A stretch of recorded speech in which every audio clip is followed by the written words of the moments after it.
As Bernie Sanders draws bigger and bigger crowds, we have to ask ourselves the question, what do his supporters really want? Now, if they want a level playing field, if they want no more corporate welfare, if they want to get rid of relocation credits overseas and the Export-Import Bank and other favors, green energy credits and the symbiotic relationship or the incestual relationship between corporate lobbyists and politicians, that's all good. Actually, people on the left and right can all agree on that.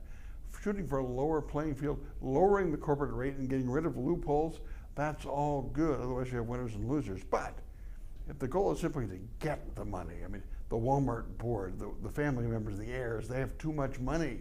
Bill Gates, too much money to get their money, to get rich people's money.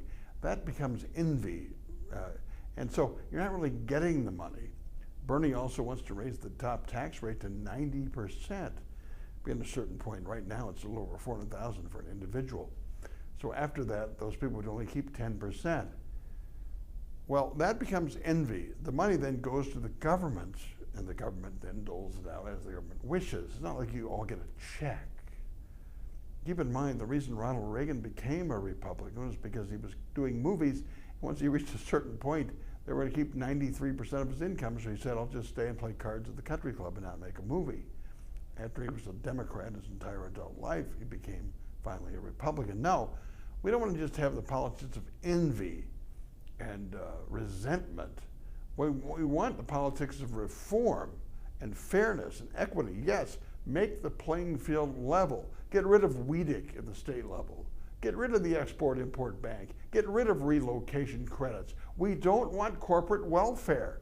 We want people to be able to bring themselves up and grow through hard work and through building coalitions with other investors to try to grow and not have the government stop you. That's what we ultimately want, because the money comes from us. We are our own future, but we don't want people getting in the way of that. Crony capitalism is not the way to go. But so let's make sure we don't support just envy, just resentment, but we want fairness, equity, justice. Those are all good. The others are bad. My 2 cents, my 2 minutes are brought to you by Edge Construction and Capital Consultants, Bill McCoshen, lobbyist who gets things done downtown. We can talk about it tomorrow on my radio show on 92.1 FM at 8 o'clock. See you then.